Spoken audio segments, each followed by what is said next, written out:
नमस्कार फरीदाबाद, मैं योगेंद्र पाल। और आए दिन आपने देखा होगा, खबरें सुनी होंगी कि कुछ लोग किस तरह से महिलाओं को अपना शिकार बना रहे हैं, उनकी ज्वेलरी, उनका पैसा उनसे लूट लेते हैं। ऐसा क्या करते हैं ये हम जानेंगे। हमारे साथ देख रहे हैं आप जो महिला बैठी हैं, इनके साथ भी कुछ ऐसा ही हुआ है और इनसे जानेंगे कि कब का मामला है और क्या हुआ था इनके साथ। क्या नाम जी? प्रिया सिंह। प्रिया जी हमारे साथ हैं। प्रिया जी, क्या हुआ था और कब की बात है? सर ये हुआ था 5 तारीख को, जिस दिन चुनाव था। और मतलब वोट देके जा रही थी प्रधान चौक गाजीपुर के लिए।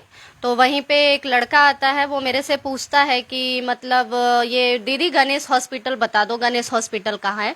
मैं उसको बोलती हूँ कि भैया मुझे नहीं पता, किसी और से पूछ लो। लेकिन वो फिर भी बातें करते करते आगे तक जाता है। फिर वो दूसरा लड़का आता है, वो उसका पार्टनर होता है, बट मैं समझ नहीं पाती कि वो उसका पार्टनर है। तो उसको बोलता है कि भाई गणेश हॉस्पिटल बता दो कहाँ है। वो बोलता है मुझे नहीं पता। तो बोलता है कि भाई मैं तुझे ये भी बता सकता हूँ कि तेरी माँ बीमार है, मैं भक्त आदमी हूँ, और वहाँ पे कोई बच्चा बीमार है, तो मुझे उसको ठीक करने जाना है। जैसे ही उसको ये बोलता है कि तेरी माँ बीमार है, वो लड़का रुक जाता है। उसके बाद वो पत्थर उठवाता है, उसको भी देता है, मुझे भी देता है, और वहीं से हमें रिटर्न कर देता है पाली वाले रोड पे। वो भी चलता है साथ में, मतलब दोनों लड़के भी हैं और मैं भी हूँ। वो बातों में ही लेके जा रहा होता है, पूछता है बच्चे हैं तुम्हारे। मैंने बोला हाँ बच्चा है। तो कहता कि 10-11 आज से 11वें दिन तुम्हारे बच्चे को कुछ हो जाएगा, किसी ने बुरी नजर डाल रखी है। ऐसे वैसे करते करते एक पैकेट सा उठाता है, उस पैकेट में फूंक लगवाता है, मेरे से भी उस लड़के से भी। और खुद जब फूंकता है तो उस पैकेट में आग लग जाती है। हाँ, उस पैकेट में आग लग जाती है। उसको फेंक के नीचे पैर से रौंद देता है और बोलता है ये देखा क्या जला है, ये तुम्हारे घर की बुरी नजर जली है। और मैं जितना ही तुमको पद यात्रा करवा रहा हूँ, मतलब जो दूरी लेके जा रहा था वो तो इस पर्पज से लेके जा रहा था कि कहीं उसको कैमरे वैमरे में वो रिकॉर्ड ना हो जाए। इस वजह से वो कह रहा था कि मैं पद यात्रा करवा रहा हूँ, जितना पद यात्रा करवाऊंगा उतना ही तुम्हारे घर से बलाएं जो है, संकट जो है वो दूर होएगा। और ऐसा करके आगे लेके जाता है। फिर जो सोने की मैंने चैन पहनी है, कान में सुई धागा था, गोल्ड की रिंग थी, कहता है ये सोने की चीजें उतार दो, मैं तुम्हें टोटका बता रहा हूँ, मेरा मंत्र काम नहीं कर रहा, तुमने ये सोने की चीजें जो पहन रखी हैं। उसको उतरवा के पहले मेरे पर्स में रखवाता है, और फिर उसका जो पार्टनर होता है उसको दिलवा देता है कि पहले ये जो मेरे से प्रोसेस करवाता है ना, उससे पहले उस लड़के से करवा चुका होता है, मेरे सामने ही उससे करवाता है। वो पत्ते से पेड़ से पत्ता तुड़वाता है, उसको बोलता है ये पत्ता लो, आगे देख के छोड़, जहाँ छोड़ोगे वहीं तुम्हारे तुम्हारे दुश्मन का फोटो दिख जाएगा जिसने तुम्हारे घर पे बुरी नजर करी हुई है। तो कहता है ठीक है। वो सोने की रिंग पहनी होती है, वो लड़का उतार के मुझे दे के चला जाता है वो चीज। तो वो जाता है आगे, पत्ता छोड़ के आता है, तो बोलता है कि हाँ गुरुजी, मैंने वहां पे अपने दुश्मन की फोटो देखी और 2 दिए भी देखे, ट्रस्ट दिलाने के लिए। अब सेम प्रोसेस वो मेरे से करवाता है कि दीदी आप इनको अपनी ज्वेलरी दे दो और आप आगे जाके ये पत्ता छोड़ के आओ। और उस लड़के को ये भी कहता है भाई तुझे हनुमान की कसम है, जिस देवी देवता को मानता है उसकी कसम है कि तू दीदी के जेवर दे दियो।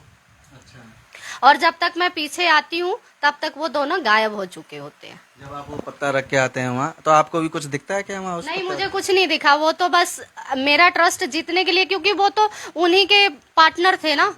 हाँ, और मेरे सामने ही उससे बात कर रहा है कि मैं मेरे गुरुजी से बात कर लेता हूँ, हम लोग कहीं जा रहे हैं तो मैं गुरु से थोड़ा पूछ लेता हूँ। अब उसने उसको कॉल भी करी है मेरे सामने, लेकिन क्या बात करी है क्या नहीं करी मैं समझ नहीं पाई। मतलब ऐसा बिल्कुल माइंड वॉश कर दिया था कि समझ में नहीं आया कि वो क्या कर रहा है मेरे साथ। और जब तक मैं समझती, जब तक मुझे समझ में आता, तब तक तो सब ले जा चुके थे वो। जैसे आप वो रख के आए तो जब वहाँ पहुँचे तो देखा कि वो वहां पे दोनों नहीं थे, दोनों जा चुके थे। पैदल ही होंगे, बिकॉज मेरे साथ तो पैदल ही आए थे, तो मुझे नहीं पता। कुछ होगा, अभी कहीं बाइक होगी या कुछ होगा तो हो सकता है कि कहीं और खड़ी हो। हाँ जी, हाँ जी, मेरे साथ तो पैदल ही थे। और वो पैदल भी गाजीपुर से तक भी मेरे साथ पैदल गए थे, और पाली तक भी मेरे साथ पैदल ही गए थे।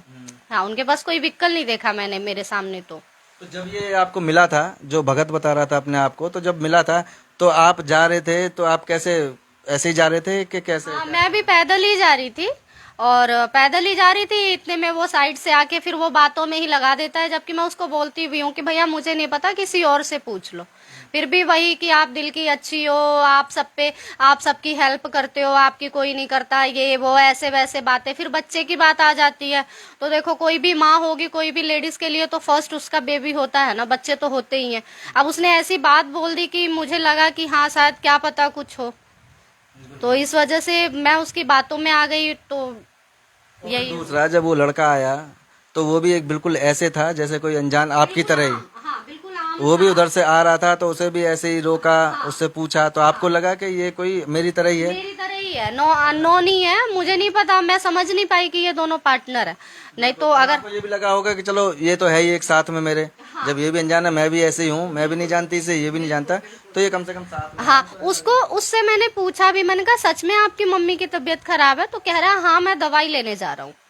अच्छा। हाँ, कह रहा है वैसे तो ये बात सही बता रहे हैं, मेरी मम्मी की तबीयत खराब है, मैं दवाई लेने जा रहा हूँ। लेकिन मैं समझ नहीं पाई कि ऐसा क्या हो रहा है, मतलब हो ही गया फिर तो। मतलब बड़े बहुत अच्छे साथी तरीके बहुत से, अच्छे से, साफ तरीके से एकदम, बिल्कुल माइंड संदिग्ध शार्प। नहीं किया कि ऐसा कुछ है। हाँ बिल्कुल माइंड शार्प था उनका, क्लीन एकदम। हाँ, तो आपको जब उसने बोला कि जी अपने ये जो चीज है सोने की, जो बाली है, चैन, अंगूठी, जो कुछ भी है, ये इसमें रख दो, तो आपको कुछ लगा नहीं? आपको इसलिए नहीं लगा कि पहले वो लड़का गया था उसने भी अपनी अंगूठी आपको पकड़ाई? हाँ, नहीं लगा था, मुझे लगा था। मैंने उसको, मैं मतलब मैंने पर्स को ऐसे, अब ये पर्स है, मैंने पर्स को ऐसे करके मैं बैठी थी, तो वो मेरे से कह रहा है कि दीदी तुम डर रही हो क्या?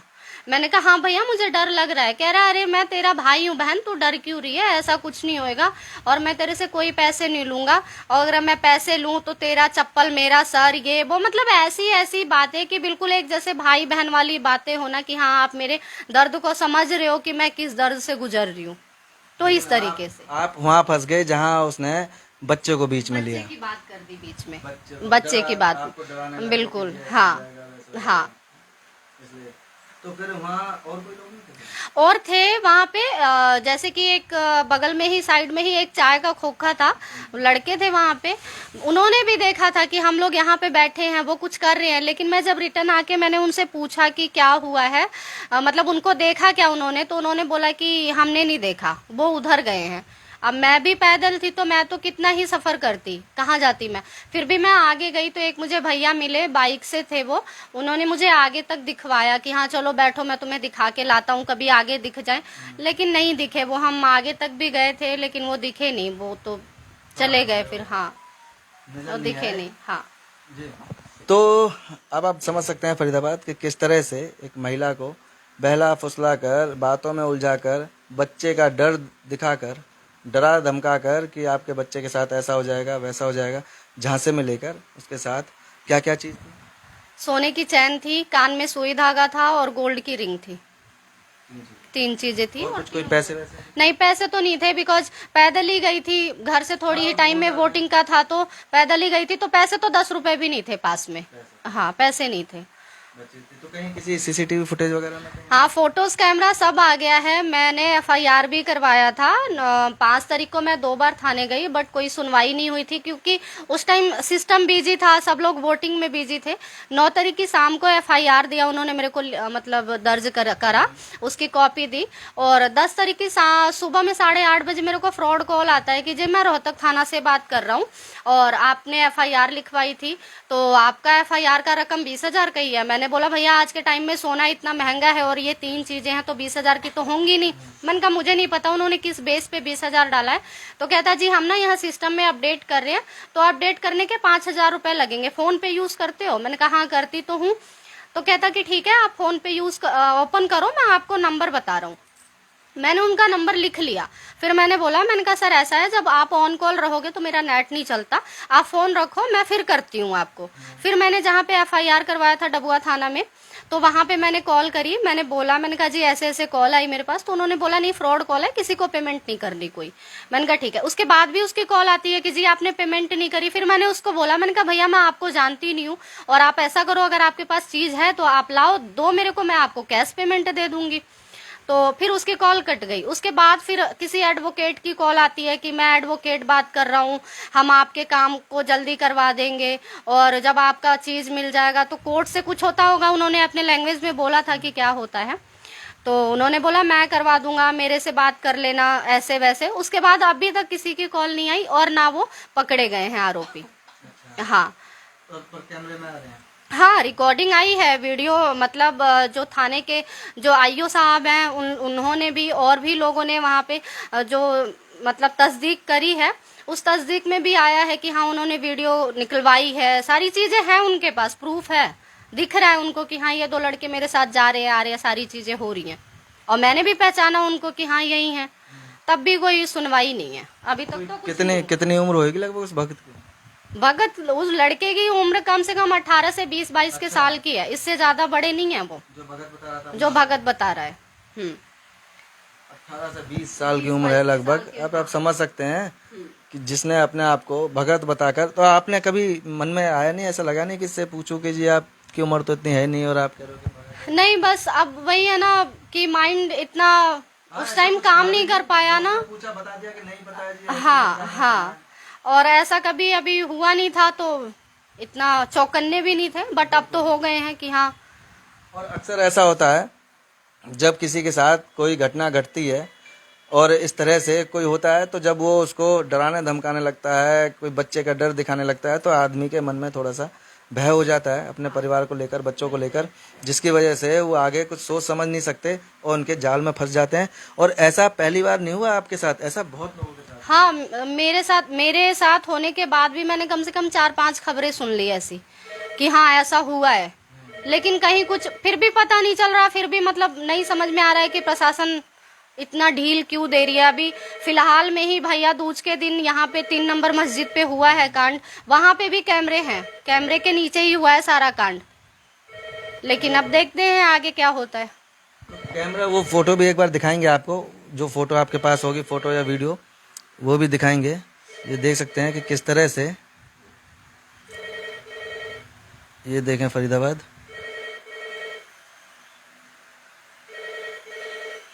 ये देख रहे हैं आप, ये लड़का है जिसने अपने आप को भगत बताया और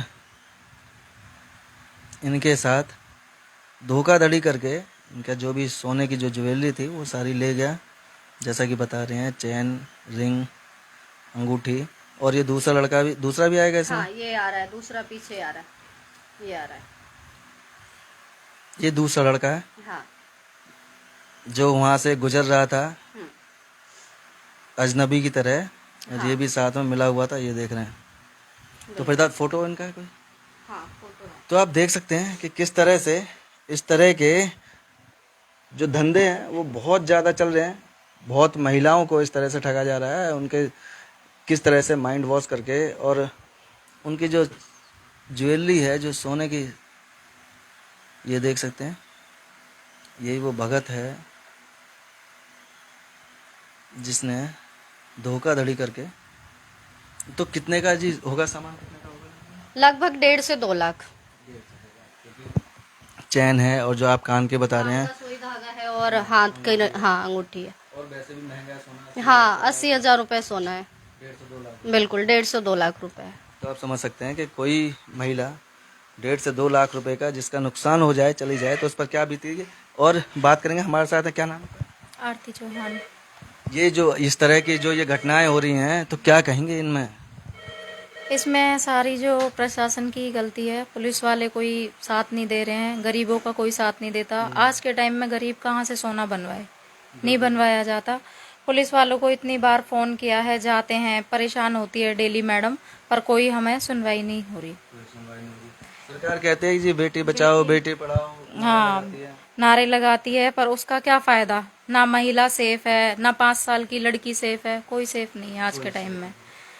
फरीदाबाद में सबसे ज्यादा केसेस आ रहे हैं, सबसे ज्यादा केस फरीदाबाद में आ रहे हैं। और फरीदाबाद, तो देखते हैं अब इसमें आगे क्या कार्रवाई होती है, वो भी आपको बताएंगे, जोड़ेंगे आपको शहर की अन्य महत्वपूर्ण खबरों के साथ। बहुत बहुत धन्यवाद।